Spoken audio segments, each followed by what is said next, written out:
ఇవాళ ఇదే తిత్లీ తుఫానుకు సంబంధించి ఒక చిన్న అంశం మాత్రమే చెప్తా. మీరు తిత్లీ తుఫాను వచ్చినప్పుడు మొత్తం కొబ్బరి చెట్లన్నీ కూడా పోయాయి. చెట్టుకు 1500 రూపాయలు ఇచ్చారు. కుదరదయ్యా, సరిపోదయ్యా, ఎలా బతకగలుగుతామని చెప్పి నెత్తి నోరు కొట్టుకున్నారు. వినేవాడు లేడు. జీడి చెట్లకు సంబంధించి అదే పరిస్థితి. ఎకరాకు 30,000 రూపాయలు ఇచ్చారు. సరిపోదయ్యా అని చెప్పి నెత్తి నోరు కొట్టుకున్నా పట్టించుకునేవాడు లేడు. ప్రతి రైతన్నకు నేను ఇవాళ చెప్తా ఉన్నా, దేవుడు ఆశీర్వదించి రేపొద్దున మనందరి ప్రభుత్వం అధికారంలోకి వచ్చిన తర్వాత చెప్తా ఉన్నాను, కొబ్బరి చెట్టుకు పరిహారం 3,000 ఇస్తానని చెప్పి హామీ ఇస్తా ఉన్నా.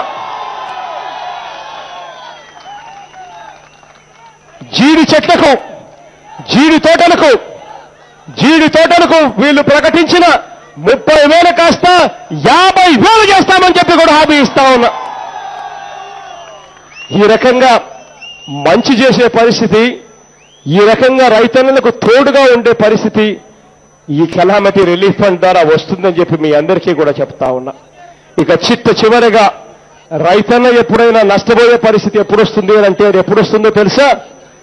ఆ రైతన్నకు అనుకోకుండా ఆ రైతన్నకు ప్రమాదవశాత్తు చనిపోతే, లేకపోతే ఆ రైతన్న ఆత్మహత్య చేసుకున్న పరిస్థితి వస్తే అప్పుడు ఆ రైతన్న కుటుంబానికి నిజంగా దిక్కుతోచని పరిస్థితి వస్తుంది. చనిపోయిన ఆ రైతన్న ఆకాశానికి పోతాడు. ఆకాశానికి పోయి చూస్తాడు, తన కుటుంబం ఎలా బతుకుతా ఉంది అని చెప్పి పైనుంచి చూస్తాడు. కిందికి చూస్తే కిందేం కనిపిస్తుందో తెలుసా? ఆ రైతన్న పోయాడు, కానీ అప్పుల వాళ్ళేమో ఆ కుటుంబాన్ని పీడించుకు తింటా ఉన్న పరిస్థితి కనిపిస్తుంది. రాష్ట్ర ప్రభుత్వం చూస్తే పట్టించుకోని పరిస్థితి కనిపిస్తా ఉంటుంది. ఆ ప్రతి రైతన్నకు నేను ఇవాళ హామీ ఇస్తా ఉన్నా, రేపొద్దున ఆ రైతన్నకు ఏదన్నా అయి ఆ రైతన్నకి ఇది జరగకూడదు అని చెప్పి నేను అనుకుంటా ఉన్నా. కానీ పొరపాటున ఆ రైతన్నకి ఏదన్నా జరిగితే మాత్రం వైఎస్ఆర్ బీమా కింద ప్రతి రైతన్నకు తోడుగా ఉంటానని చెప్పి హామీ ఇస్తా ఉన్నా. ఆ ప్రతి రైతన్నకు 5 లక్షల రూపాయలు వెంటనే వచ్చేట్టుగా చేస్తారా కుటుంబానికి అని చెప్పి హామీ ఇస్తా ఉన్నా. అంతేకాదు, ఆ 5 లక్షల రూపాయలు వెంటనే ఆ కుటుంబానికి ఇవ్వడమే కాదు, ఆ 5 లక్షల రూపాయల రైతన్నులకు ఇవ్వడమే కాదు, అసెంబ్లీలో జరగబోయే మొట్టమొదటి చట్టసభలో తీర్మానం చేస్తాం. మొట్టమొదటి చట్టసభలో యాక్ట్ తీసుకొని వస్తాం, ఒక శాసనం తీసుకొని వస్తాం.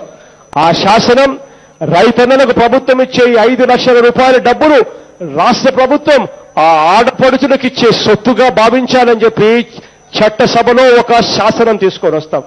ఆ సొత్తు మీద ఏ అప్పుల వాడికి ఎలాంటి అధికారము ఉండకూడదు అని చెప్పి శాసనం తీసుకొస్తాం. ఆ డబ్బు నేరుగా కుటుంబానికే పోలుతుంది.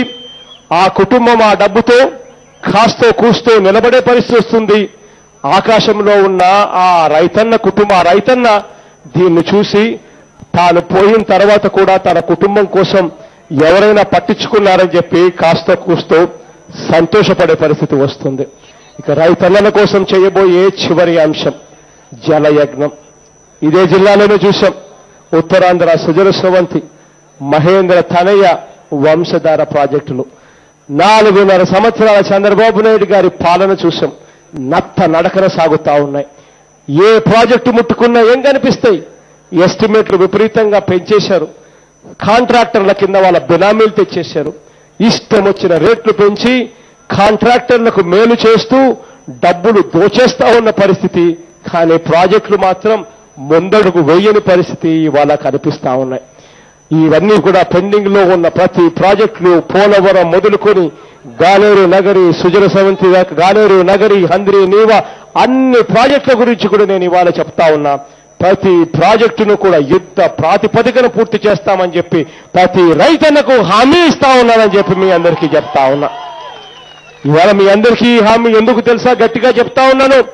కారణం, చంద్రబాబు నాయుడు గారు ఏదైనా ఇరిగేషన్ ప్రాజెక్టు కానీ ఏదైనా పని కానీ చేసేటప్పుడు చంద్రబాబు నాయుడు గారు ఆలోచన చేసేది కమిషన్లు ఎంత వస్తాయి, డబ్బులు ఎంత దండుకోవచ్చని ఆలోచన చేస్తాడు.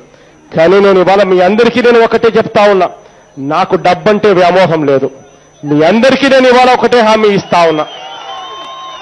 చంద్రబాబు నాయుడు గారి మాత్రం నా ఆలోచనలు ఉండవు. నా ఆలోచనలు ఒకటే. నాకు ప్రేమ ఉండేది, వ్యామోహం ఉండేది ఏమిటో తెలుసా? ఒక్కసారి అధికారంలోకి వస్తే 30 సంవత్సరాలు ప్రజలకు మంచి చేయాలని 30 సంవత్సరం పాలించాలని చెప్పి నాకున్న ఆశ. ఆ మంచిని చూసి నేను చనిపోయిన తర్వాత ప్రతి ఇంట్లో నా ఫోటో ఉండాలి, నాన్న ఫోటోతో పాటు అన్నదే నాకున్న ఆశ.